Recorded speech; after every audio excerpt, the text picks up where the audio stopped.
Good morning বন্ধুরা। আজকের আলোচনার বিষয় প্রেজেন্ট ইনডিফিনাইট টেন্স, সাধারণ বর্তমান কাল।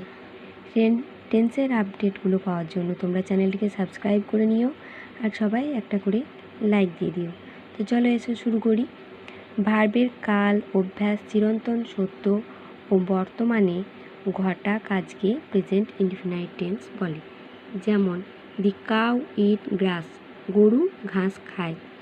ওয়াটার ফ্লোজ ডাউনওয়ার্ডস, জল নিচের দিকে প্রবাহিত হয়।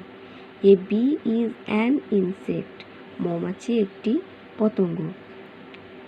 উপরের বাক্যগুলিতে ইট, ফ্লোজ, ইজ যথাক্রমে অভ্যাস, চিরন্তন, সত্য ও হওয়া কাজকে বোঝাচ্ছে। এগুলি সাধারণ বর্তমানকালের ক্রিয়াপদ বা ভার্ব। প্রেজেন্ট টেন্সের ক্ষেত্রে ভার্বের বর্তমান রূপ ব্যবহার করা হয়। থার্ড পার্সনের ক্ষেত্রে ভার্বের সঙ্গে এস, ইএস, আইইএস ব্যবহার করতে হয়। এখানে দেখো, we play in the field, আমরা মাঠে খেলা করি। হি প্লেজ ইনডোর গেমস, সে ঘরে বসে খেলে। দি বয় গোজ টু স্কুল, বালকরা স্কুল যায়। প্রেজেন্ট ইনডিফিনাইট টেন্সের ফর্ম কী হবে?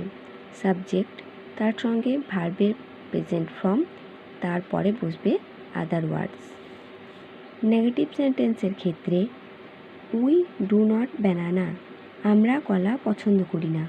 He does not like Apple, say Apple পছন্দ করে না।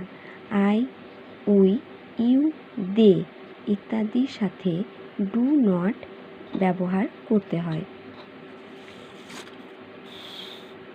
হি, সি, রিতা, মিতা ইত্যাদির সঙ্গে ডাজ নট ব্যবহার করতে হয়।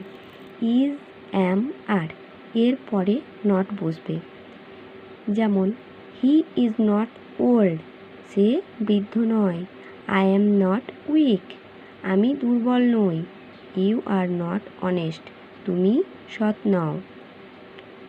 এরপর হচ্ছে ইন্টারোগেটিভ সেন্টেন্স বা প্রশ্নবোধক বাক্যের ক্ষেত্রে ডু এবং ডাজ কর্তার আগে বসে বা সাবজেক্টের আগে বসে। প্রশ্নবোধক চিহ্ন বাক্যের শেষে ব্যবহার করতে হয়। ইন্টারোগেটিভ সেন্টেন্সের দ্বারা প্রেজেন্ট ইনডিফিনাইট টেন্সের গঠন হবে do, does plus subject plus ভার্বের প্রেজেন্ট রূপ, তারপরে জিজ্ঞাসা চিহ্ন বসাতে হবে। যেমন do the children play cricket, শিশুরা কি ক্রিকেট খেলছে? Does Minu go to school, Minu কি স্কুল যায়? তো বন্ধুরা, তোমরা আজকে জানলে প্রেজেন্ট ইনডিফিনাইট টেন্সের গঠন কিভাবে হয়। Thank you.